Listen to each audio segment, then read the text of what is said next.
Hello friends, ఇప్పుడు మీరు వినబోయే సంఘటన ఒక చిన్న ఇంట్లో నిజంగా జరిగింది. ఈ సంఘటన జరిగినప్పుడు ఆ పిల్లవాడి వయసు 4 లేదా 5 సంవత్సరాలు మాత్రమే. అప్పటికే అతని తల్లిదండ్రులు విడిపోయారు. తల్లి 2 పడక గదులున్న ఒక చిన్న అపార్ట్మెంట్లో నివసించేది. పిల్లవాడికి తన గది ఉన్నా తల్లితోనే పడుకోవటం అతనికి అలవాటు. ఆ 2 గదులు ఒకే దారిలో చివరగా ఒకదానికొకటి ఎదురుగా ఉండేవి. ఒక వేసవి రాత్రి తల్లి గదిలోని కిటికీ తెరిచి ఉంది. అది నేరుగా మంచం వెనుక.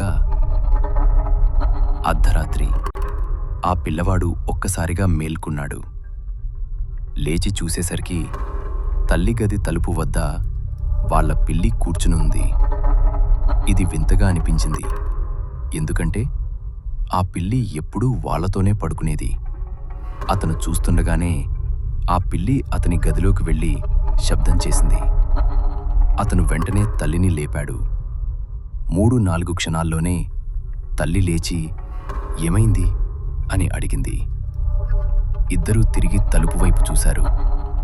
అక్కడ తలుపు దగ్గర ఒక మనిషి నిలబడి ఉన్నాడు. ఆ మనిషి నెమ్మదిగా పిల్లవాడి గదిలో నుంచి బయటికి వెళ్తున్నాడు. ఆ క్షణంలో తల్లి ఏమీ ఆలోచించలేదు. వెంటనే పిల్లవాడిని ఎత్తుకుని కిటికీ ద్వారా బయటికి తోసేసింది. ఇల్లు నేల అంతస్తులోనే కావడంతో కేవలం 3 అడుగుల ఎత్తే ఆమె కూడా వెంటనే బయటికి వచ్చి సహాయం కోసం అరవటం మొదలుపెట్టింది. పోలీసులు వచ్చారు. కానీ బలవంతంగా లోపలికి వచ్చిన ఏ ఆధారాలు లేవు. పోలీసులు వచ్చారు కానీ బలవంతంగా లోపలికి వచ్చిన ఏ ఆధారాలు లేవు. ముందు తలుపు మాత్రం తెరిచి ఉంది. కానీ తల్లి మాత్రం తాళం వేశానని ఖచ్చితంగా చెప్పింది. కొన్ని రోజుల తర్వాత నీటి హీటర్ ఉన్న గదిని తెరిచితే అందులో ఒక నోటు పుస్తకం, పేర్లు, చిత్రాలు, చేతి తొడుగులు, గమ్ కవర్లు అన్నీ అక్కడే ఉన్నాయి.